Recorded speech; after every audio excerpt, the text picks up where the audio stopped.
People, in our previous report from Colombia, we shared with you the story of Jamie Roncancio. Today, we're going to Medellín, Colombia's most dangerous city and the hometown of Pablo Escobar. This neighborhood is called the Bronx of Medellín. It's the city's most dangerous hood that literally looks like hell on earth. We're entering one of the city's seediest areas and it greets us with a god-awful stench. We had our windows open and now we're gonna close them because we're entering the turbulent zone, so to say. This place is dangerous. We've got our windows shut, no AC, we're slightly roasting, but so far so good. Кондей не работает. Ну, скажем так, потеем, но терпим. When you first get here, the first impression is that you've arrived to a massive landfill. Trash is everywhere. You can't walk down the street without tripping over it. And the crazy thing is, the people here don't even seem to mind. They're not only not avoiding it, they're living in it. Like it's totally normal. Like this is where they belong. Here's a guy going over trash in a bag. It looks like he's found something. There's a woman taking a nap on the ground right next to a pile of garbage, while another guy is digging through it looking for something that may be of use to him. A few people are busy doing something among huge trash bags and rusty cans. Here's another dude sitting on a pile of trash like it's his couch. This guy seems to be carefully sorting something piece by piece. These three dudes use a spot on a littered sidewalk as their bedroom. Women are going through the waste, collecting whatever they can find. A bunch of teens are sitting on the trash. A woman sits on a broken chair right in the middle of the street. The whole place looks like a scene in a post-apocalyptic movie. People are sitting, standing, and lying around in weird, twisted positions, looking catatonic. Here's a guy lying on bare ground under the scorching sun. Is he even alive? Look at this chap here. He's sleeping in his underwear on a pillow right in the middle of the sidewalk. Never mind the cars, the people, or anything. And then there's this guy stirring something in a pot, or maybe he's cleaning it, like he's in a kitchen and not in the middle of a busy street. Tents are everywhere, sheltering people who've got nowhere to go. Some are tiny, big, enough for one person. Others are bigger, made of plastic sheets and sticks. See, people here are sniffing glue or smoking pot right in the street. At least 80% of the people here are high on something, you can just tell. Like these two young guys just sitting around here with a bottle of soda. This guy here, judging by his look, is somewhere in another dimension. This one on the side of the road can't even stand up straight. Here's a pretty young girl with legs like a model, but look at her. She's moving in such a weird way. All these little jerky motions. Is she dancing or what? I can't tell. And her stare is completely blank.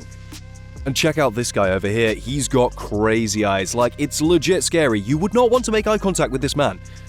Look at this girl. She's so young. But you can tell just by looking at her that she's been using for a long time. Her eyes are completely empty. Here's a dude walking down the street wrapped in a bedsheet, not paying the slightest attention to the cars as he steps into the road. And then get this guy suddenly takes off his shoe and stares at it for a while, then starts chewing on it. Another guy is walking straight towards our car like he doesn't see it or like he's planning to walk right through. I don't even know. Everyone is filthy, dressed in rags. Many are lying in the dirt on the sidewalks. Here's another stone dude, half naked. It's a complete nightmare, honestly. This entire hood looks like all anyone does here is buy, sell, or use.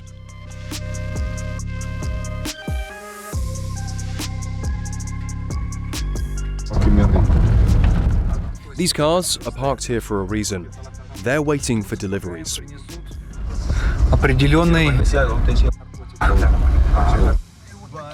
These guys are squatting by the road also for a reason. They are selling.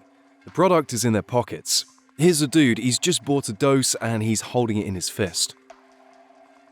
You can't swing a dead cat in here without hitting a buyer or a seller. While our team was driving around the neighborhood, they saw the police a few times. Here, for example, they tried to shoo away some homeless people who were sleeping along the road. I don't even know what's the point in that, given that pretty much everyone here is homeless. Like, okay, they kick them out of one spot. They'll just walk half a block and lie down again. Then they saw some cops on a bike who made a stop by one of the houses. Our guide said they were picking up a bribe. You know, because you can find drugs, whatever you want, the quality you want.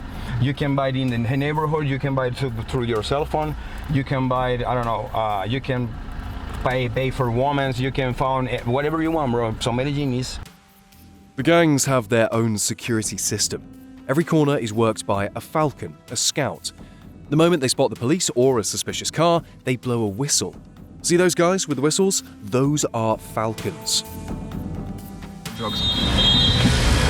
Вот, вы слышали, Hear the whistle? был свист несколько They blew раз. the whistle several times just now. That's the local guys keeping watch, checking out who's coming into the neighborhood. На предмет того, что They give a signal if it's some bad guys or the cops.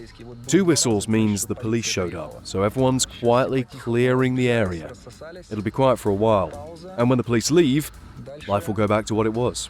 То есть как полиция уедет, жизнь продолжится. Tourists don't go to this neighborhood.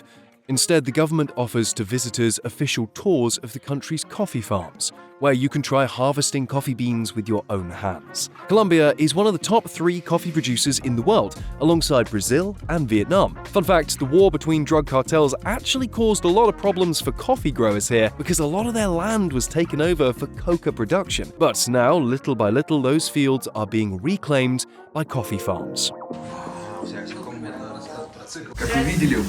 As you can see, they gave us these plastic socks of sorts. You know why? To make sure we don't contaminate the soil while we're walking around looking at things. Yep, plastic socks.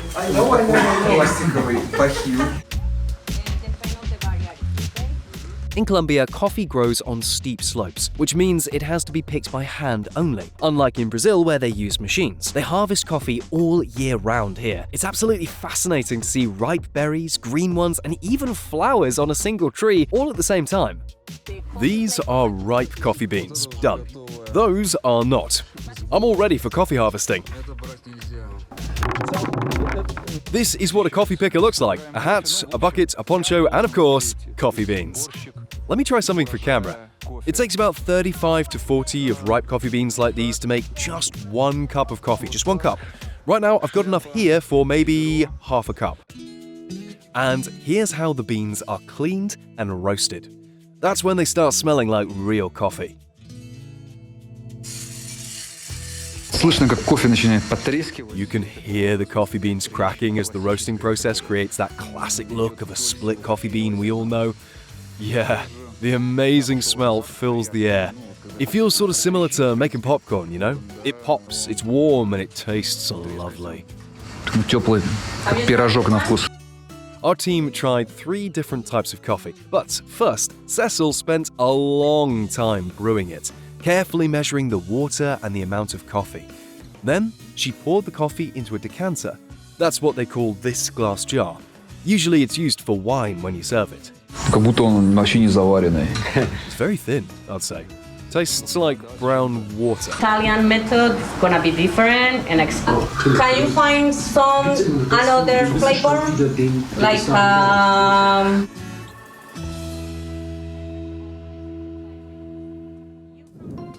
Dear people, while you're still watching, please make sure to subscribe to the channel and hit that bell so you don't miss the next episode. We're already working on it for you.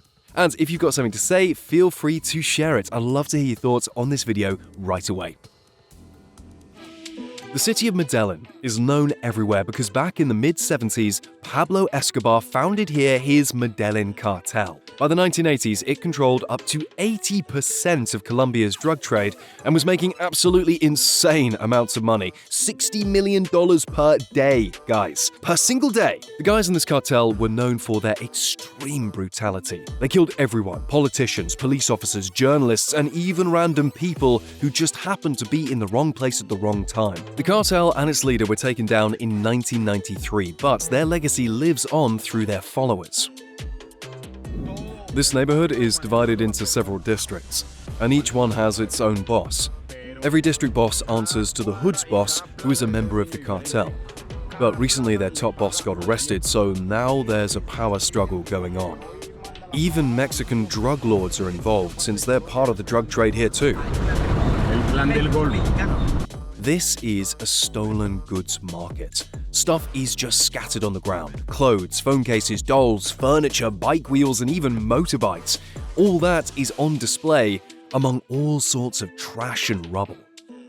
It feels like someone tore down a house and is now trying to sell its contents piece by piece. It's like a small market. Okay, yeah, but market of what? Like, Market of whatever you want to find. so like anything. Anything, bro. Cocaine, you can cut your hair, you can buy the...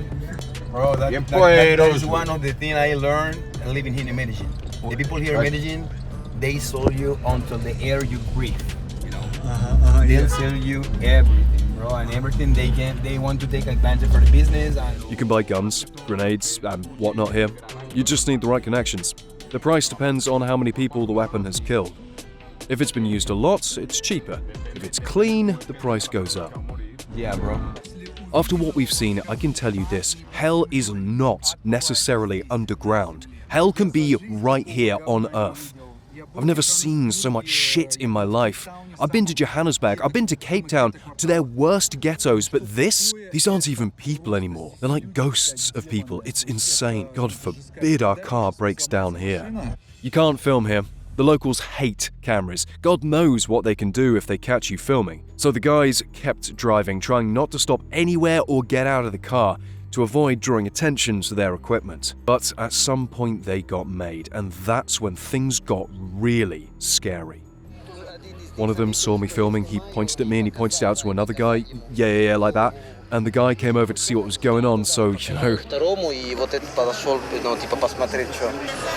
we've been made. He's pointing at us. He's pointing?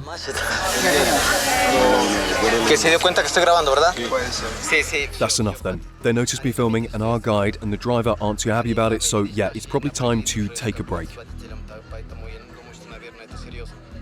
There's some shit going on, you might want to shoot it. What's up? That guy went to tell another guy and looked at our car talking. The other went right. I see. Okay. Yeah, as long as nothing, you know. Lock the door, okay? It's locked, don't worry. Okay. Okay, don't sweat it, it's okay. They started telling each other about us, you know? Are we stuck? It's a jam, shit. The guys closed the windows and locked the doors. The driver probably wanted to reassure them and showed them a huge machete. Just look at it.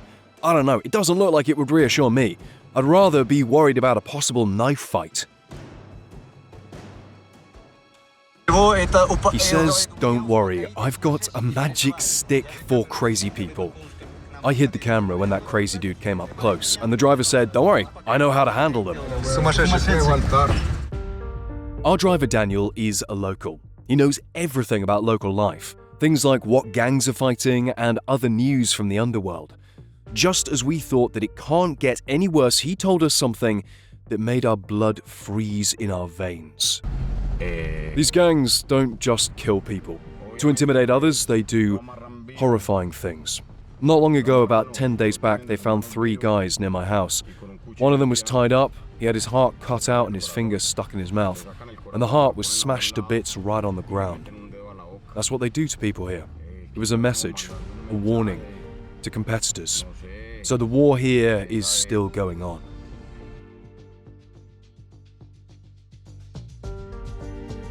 Daniel is taking the guys now to some of the poorest neighborhoods in the city. That's where Pablo Escobar recruited kids for his gang. These hoods are up in the hills overlooking the city. Many houses are brightly painted, giving the slums a weird, cheerful look. Seeing things that you don't ever expect to see is typical for Colombia. Everything can happen here. These were the city's poorest areas back in the 1980s. In fact, they still are. Nothing's changed since then. This is where Pablo and his gang recruited boys to join his gang. They started as young as 13. 2 days of training, and that's it. They were ready to kill.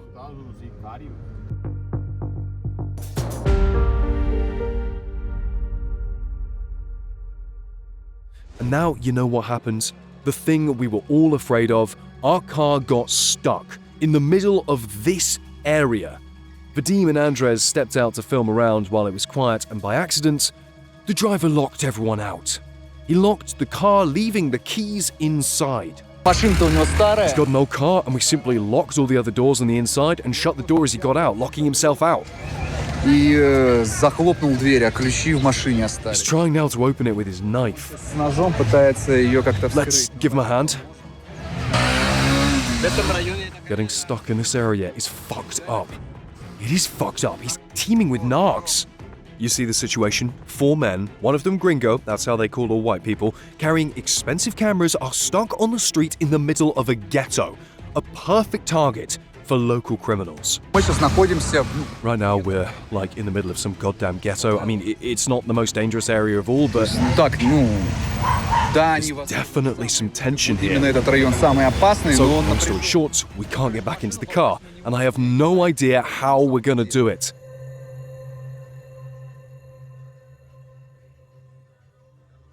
Daniel went off to look for something to help him open the car.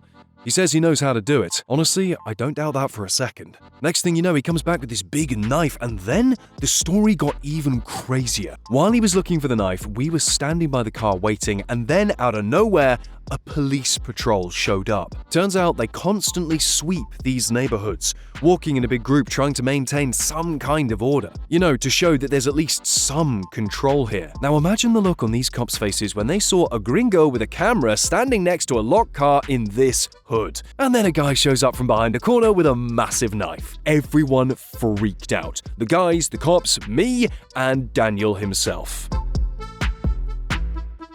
He really did come out from behind that corner with the knife, and the cops were just standing there. They were completely stunned when they saw him. но они просто... The cops just stood there watching. I guess they figured out that no one was trying to kill anyone with that knife, and it was just a tool to open the car. They didn't bother to ask whose car it was or if we had the papers for it. They just moved on. Meanwhile, our driver broke the knife. And the next thing he said was that he needed to go and look for a piece of wire to unlock the car with. Piece of wire in the middle of a ghetto. How do you like it? Fantastic, right? And he didn't think of anything better than to have all of us come with him, because it's safer than leaving us all behind by the car in the middle of this place. Where are we going? Looking for a thing to open the car with, that's what he said, at least. They didn't want to leave us standing there, so he's asked us to come with him. Можно кирпичом открыть стекло. I guess we might simply break a window with a brick. I don't think that'll ruin the car. I think it'll make it look better. Honestly, more local. Только как бы добавит атмосферы, мне тут кажется. Блин. So now we're taking a stroll through this ghetto on a quest to find something to break into a car with.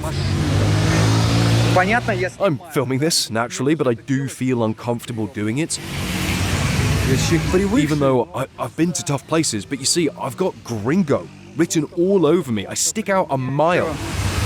Физиономия гринго. And I'm filming things with a phone. Смотрит, еще и с телефоном размахивая. So what were the chances of our team getting out of this adventure in a Medellín ghetto safe and sound? After an hour of walking around, the guys were ready to simply vandalize this chicken wire fence in order to get a piece of wire. But in this area like this, it's too dangerous to do anything without permission from the local bosses. Daniel seems like he's found a way to get help from the locals, because they gave him a piece of wire. We went back to the car and he opened it for 15 seconds at most, as if he does that every single day. We all feel really lucky to have gotten out of there in one piece.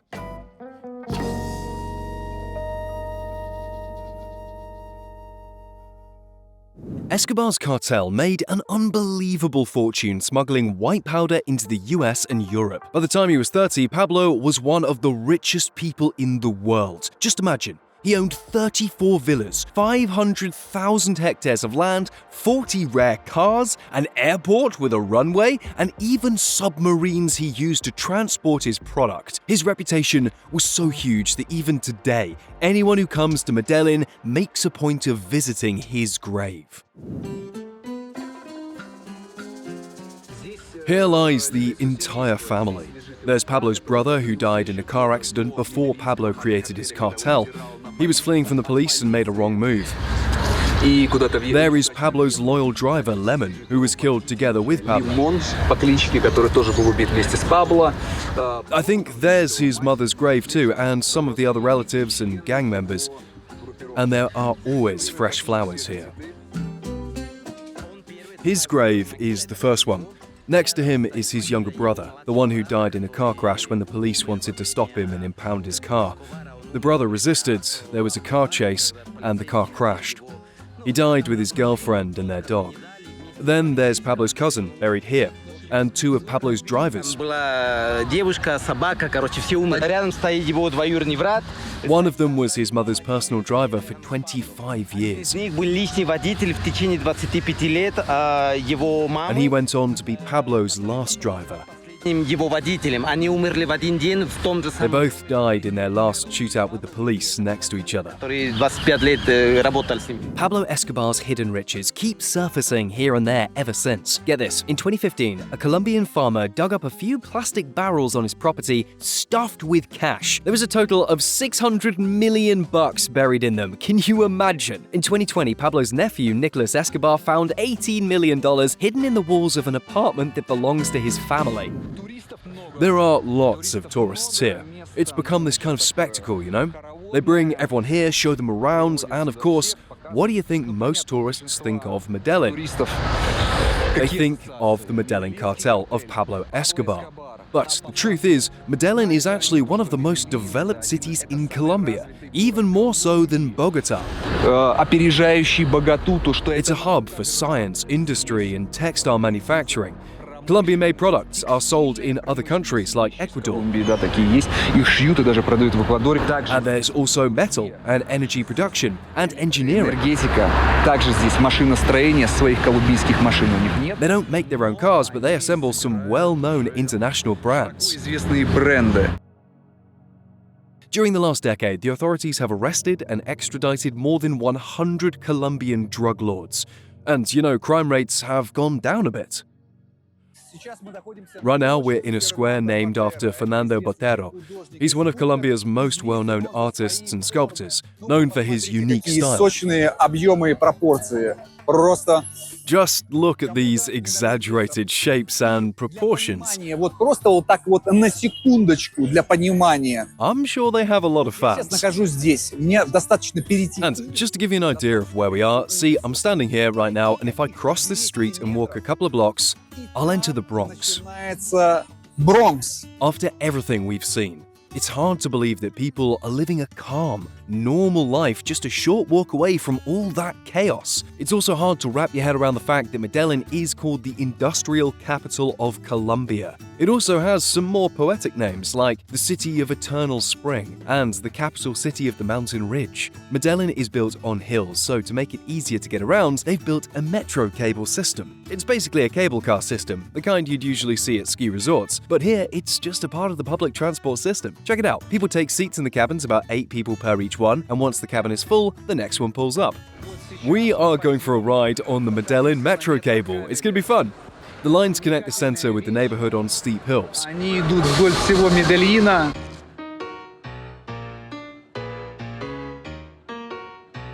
There are many people waiting to get on. Geez, it's Saturday, but it feels like rush hour on a Monday. Людей как будто, не знаю, в час пик в будни.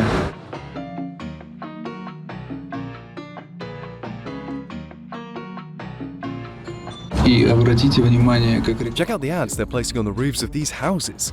This one says, what does it say? написано. Что там внизу написано? Ты знаешь, а то мы уже проехали. Короче, внизу. Anyway, they place ads on the roof of the houses so that people could see them, read them from above while they're riding the metro cable. It says, don't postpone for tomorrow things our company can do for you today. The system was designed to connect the city with some of its informal settlements, like this one. These red brick houses you see belong to a rough part of town. Sometimes people witness local shootouts right from the cable cars they're riding, and some stray bullets have even left marks on the gondolas. But of course, they don't tell these things to tourists.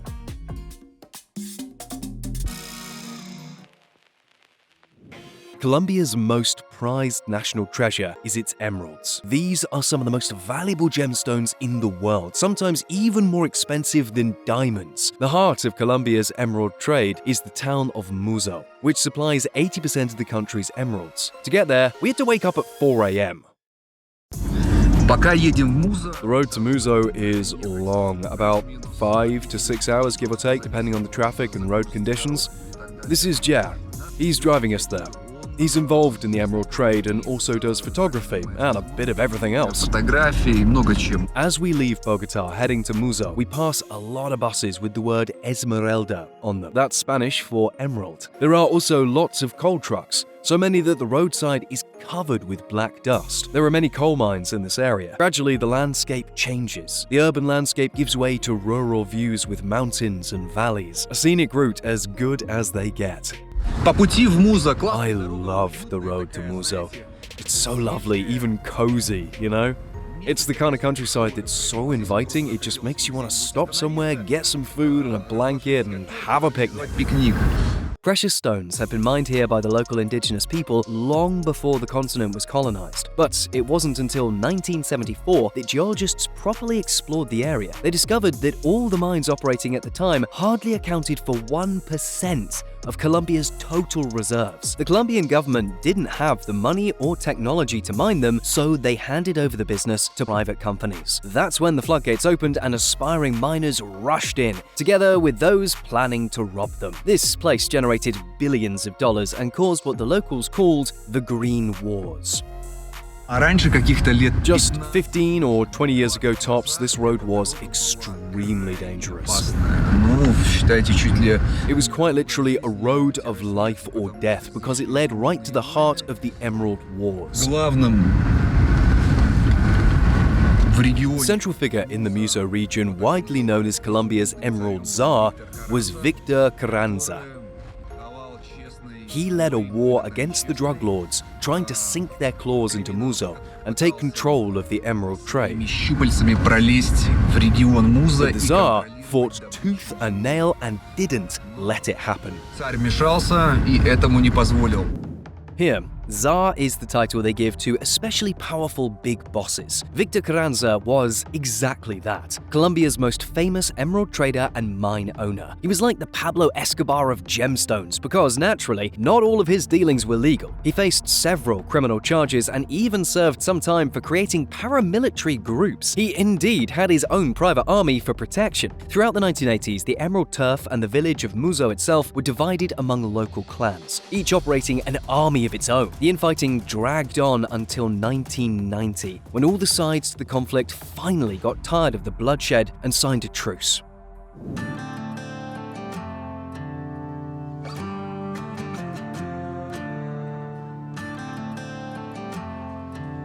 And now we've arrived to our meeting point with our new friend and business partner, Pablo.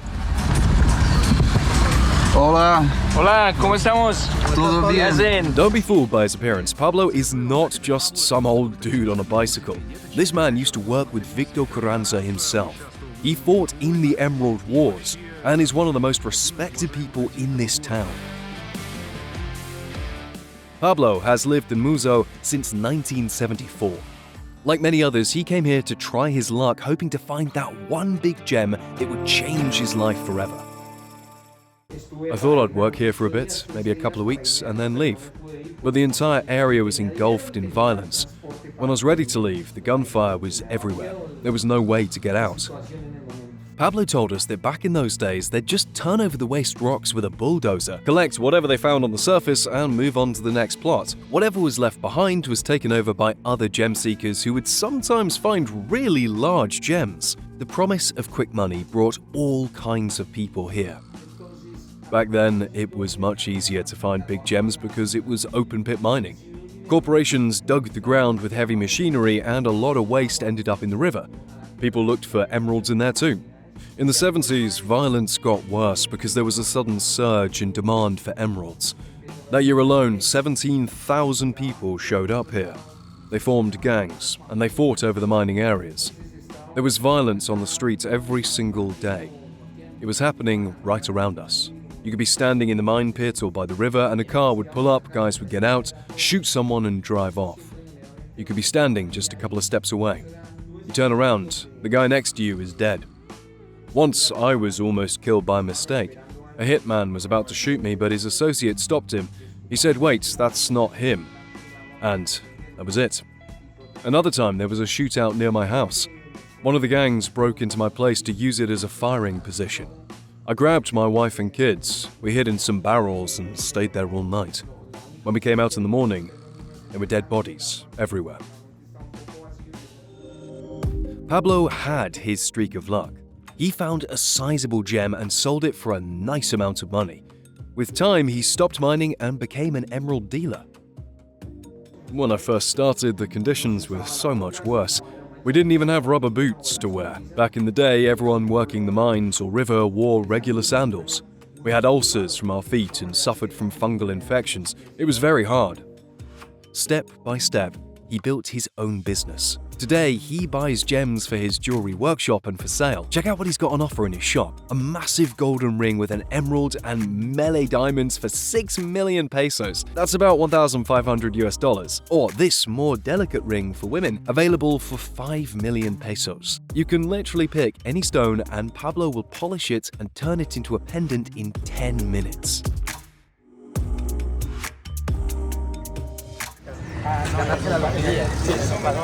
Muzo is actually more of a village than a city, with a population of only 8,000 people. It's an old settlement, almost 500 years old. It was originally inhabited by the local tribes. During the Emerald Rush, the population count peaked at 30,000 people. It was a full-scale town back then. So this is the capital of Colombian emeralds. You have no idea how excited I am right now, how thrilled I am. For me, as a gemologist, to be here means a lot more than it might for many of you.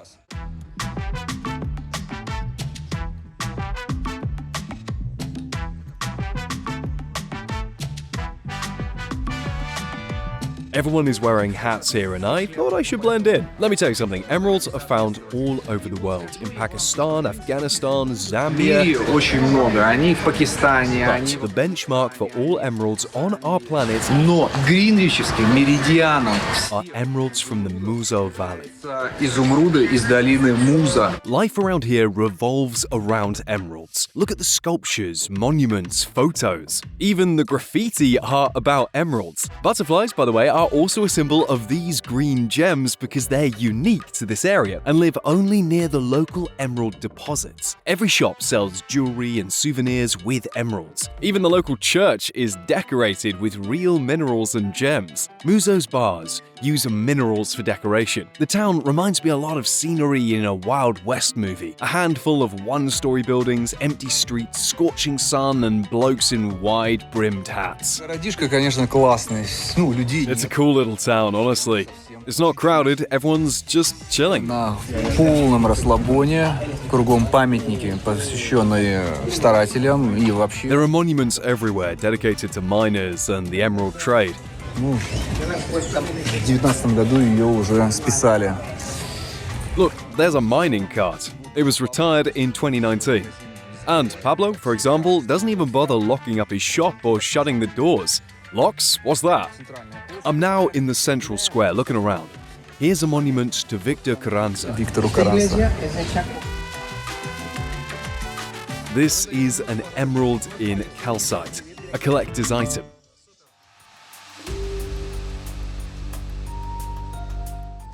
From up here, you can enjoy a bird's eye view of Muzo. Isn't it fabulous? Life here indeed revolves mostly around emeralds. Actually, scratch that, not mostly. 90% of life here is about emeralds. The other 10% are municipal services, I guess. We're on our way to the mines. Сейчас мы идем в шахту. Whew! Just getting to the mines is no easy job. One of the guys up ahead is carrying the drill. Just look at this, look around me. I feel like I've stepped into a movie set in a rainforest, like Predator. The mines around Muzo go as deep as 150 meters. Our team descended 80 meters underground in order to try mining emeralds and get the first-hand experience of how grueling a miner's work is. Right now, we're inside the mine, and we're about to start looking for emeralds. We'll be breaking up the rock and sifting through it to find those green gems. Let's go!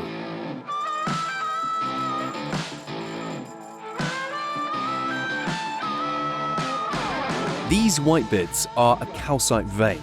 I've cleared access to it with the drill.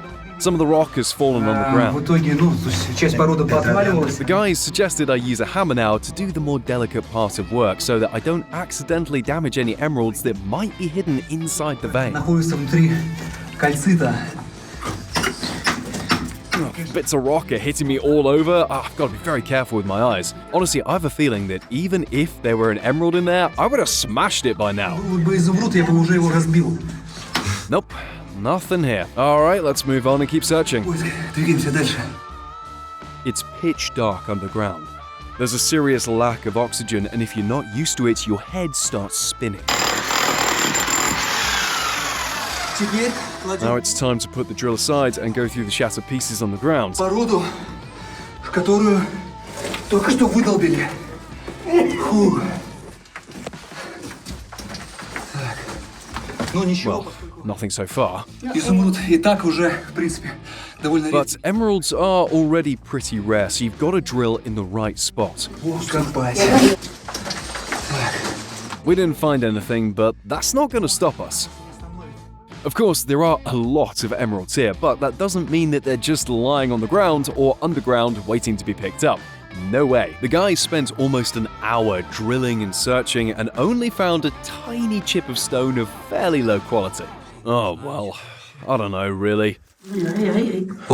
Да. Oh, something green? Что-то тут зелененькое. No way, man. Show me, show me. Да ладно. Is this it? Опа. Покажи, это есть, что ли? Слушай, Миш. Да. Is it? I'll be damned. That's it, that's it. Вот почему лихорадка, чуйка есть. Hey, you're good at it. You've got the instinct for it. Don't stop. Тряслись. Слушай, ну давай My hands are посмотрим. shaking with excitement. Let's have a better look. Да. Oh, there must be more.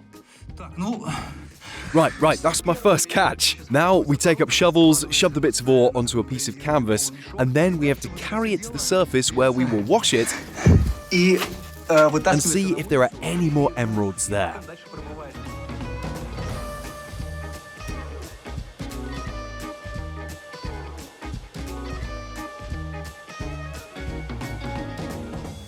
Well, this is, no, that's not even close. Wait, here, look. Whoa, there's a tiny one. It's true, nothing substantial. Chump change, really. Well, Живешься. here it is, our number 2. Nice. We must sell them to Pablo. Ask how much he'll pay. Приятно. Надо будет. You know what? Everything now is sort of green in my eyes. I start seeing green wherever I look. Знаете, как у меня уже в глазах. And one more. Let's see. Darn. Ah, it's even smaller. That's oh well. Quite a bummer.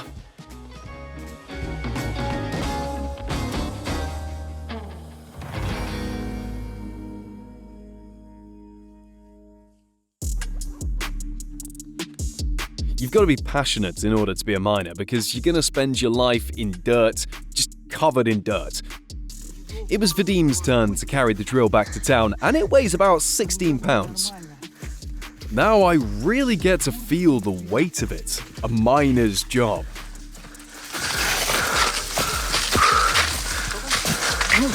I also did the drilling, but Andres just did the shoveling. Is it the right direction, at least?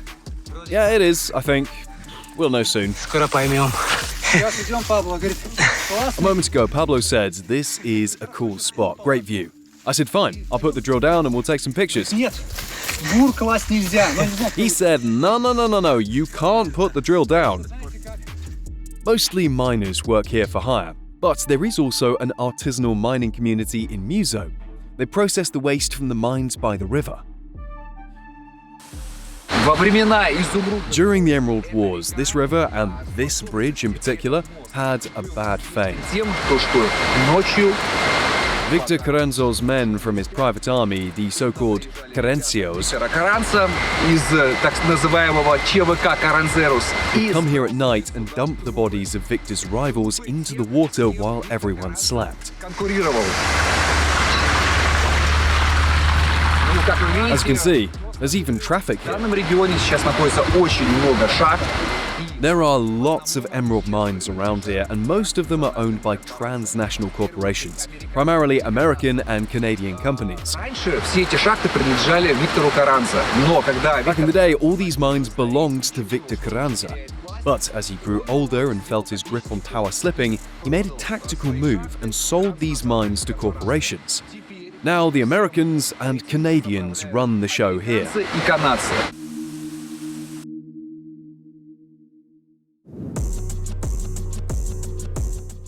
Close to the area where the prospectors work, there's a market selling everything they need for the job, like rubber boots, gloves, simple food and water, you name it, they've got it. The buildings here are pieced together from scraps of wood and metal. But look, someone has a satellite dish.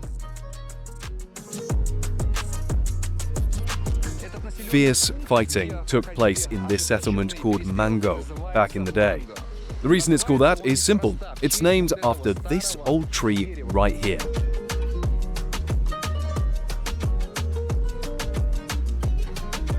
If you take a look at the cars locals drive, you'll see that almost all of them, 95% I'd say, date back to the times of Pablo Escobar and Victor Carranza. That's mostly the 1980s. Эскобара и Виктора Карранза. Ну, это вот 80-е годы.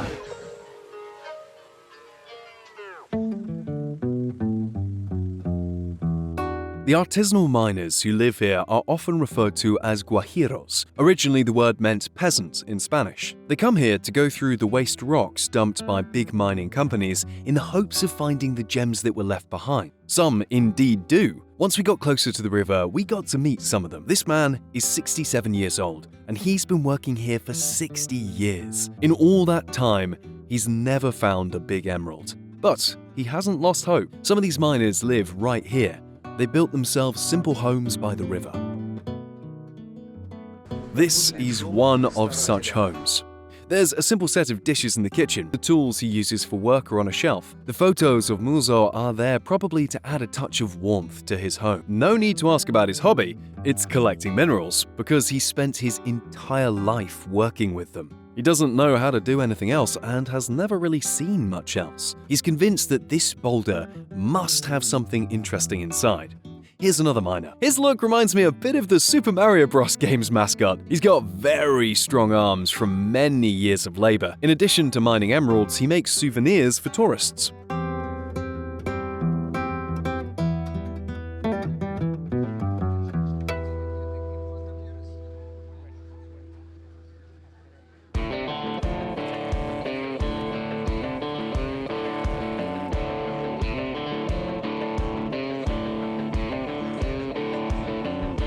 We're in the Canyon of Spirits. This is an open-pit mining site by the river, where artisanal miners look for more gems. Let's take a closer look at how they search for the green gold.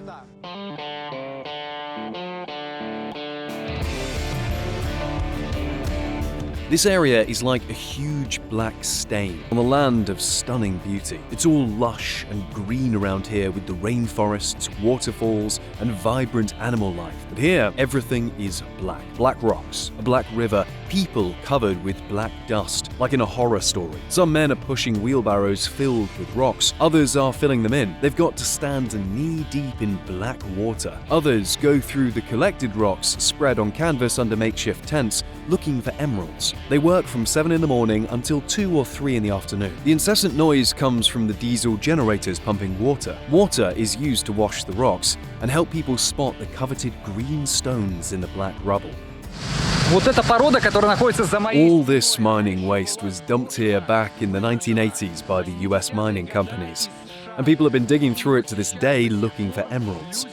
Why are they still processing it? Because there's still a lot left, and relatively few people work here since the earnings aren't exceptionally great. Nonetheless, every now and again they find small emeralds. In terms of quality, well, you've already seen for yourself. This man has just found an emerald. This type of work requires you to stay very focused, looking for tiny green specks in a mountain of dirt. We didn't expect to see women in a place like this, but in fact, there are many of them here. Hard-handed, dressed to protect herself from the sun, wind, and water, his woman has been working here for 40 years. Here's what her team have found over the last 2 days.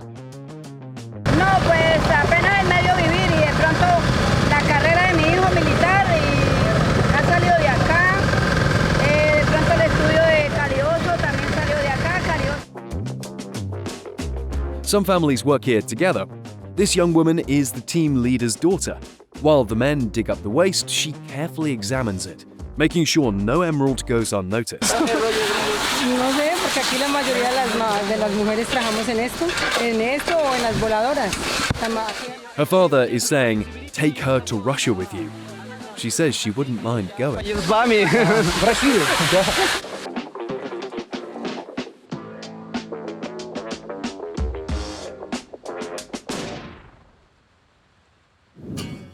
This here is a bar where the prospectors unwind after work and cut deals with gem dealers over card games. Even some older guys show up. This one here is on crutches. Beats me how he can still work. The setup is simple. Plastic tables and chairs, plenty of beer, and the local hooch made from corn and sugarcane. It's sour, tastes kinda weird, but it's cheap. This is the only entertainment these workers, exhausted from grueling labor, can afford. It feels so raw and authentic. Honestly, I've never seen anything like this before. It almost feels like a genuine Wild West experience. A city built by prospectors in the middle of nowhere with only rainforest around. Of course, it's been here for a while now. It wasn't built just yesterday.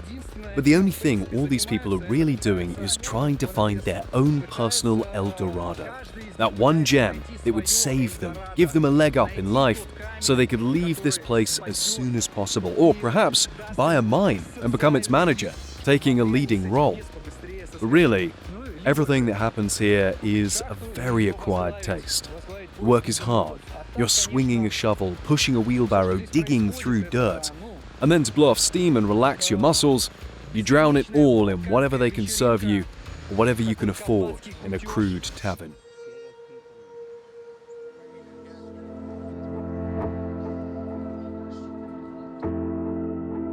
High-quality emeralds are taken from Muzo to Bogotá for sale. There's an entire district in Bogotá dedicated to emerald trade. All of these people right on the street in the very heart of the city are trading gems. Men offer their precious goods on pieces of white paper. As simple as that. We're now in Square La Plazoleta del Rosario. Это, скажем так, площадка. This is the country's emerald trading floor. На этой площадке занимается This is where they sell emeralds, mostly commercial-grade emeralds that will look good in simple jewelry pieces. более ювелирного Like basic bracelets that won't cost a fortune. браслетиков, которые не будут так дорого стоить.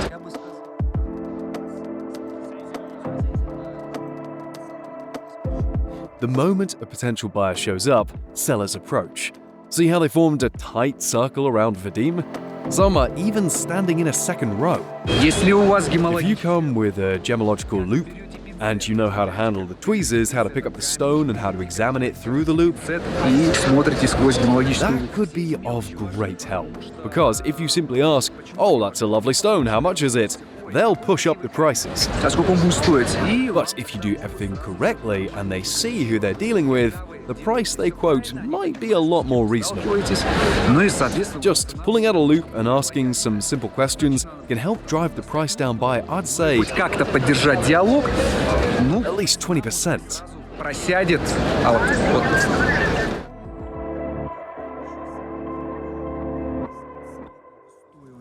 Опа, смотрите, это класс. Wow, look, this one's nice. I see the inclusions.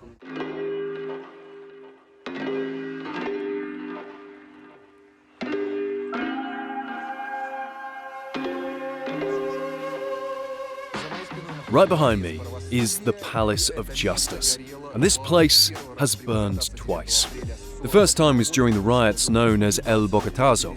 They started on April 9th, 1948. Jeez, I have to duck here, there are so many pigeons. So, during the El Bogotazo, nearly half of Bogotá went up in flames. The second time this place burned was because of Pablo Escobar. Escobar made a deal with the leftist radical group M19. Their leader at the time was a guy called Ivan Terrible, just like the Russian Tsar of the 16th century. A group of M19 rebels stormed the Palace of Justice and set fire to the archives containing all the incriminating evidence against Pablo Escobar. A total of 600,000 pages in his file were reduced to ash. Lots of people died before the government reclaimed the building. And since it was essentially burnt to the ground, it had to be rebuilt. It's It's interesting that rebels of various kinds come to this square to protest even today. See this man wearing a balaclava? He's shouting at the top of his lungs that, how shall I put it mildly, the police must be killed. The police on duty do absolutely nothing about that. He could shout away for all they care. Meanwhile, a girl with big headphones is dancing nearby, and a few steps away, local vendors are selling traditional ponchos. By the way, they're perfect for the chilly, damp weather that's so common in Bogotá.